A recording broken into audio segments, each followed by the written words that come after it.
In this video we're going to talk about how to use coupons on the Temu app.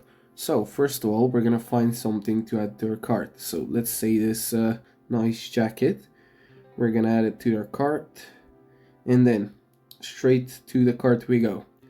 We go to the checkout, continue to checkout, and then once we get to the payment page you're going to choose your method of paying, and after that once we scroll to the bottom we're gonna find the apply coupon button.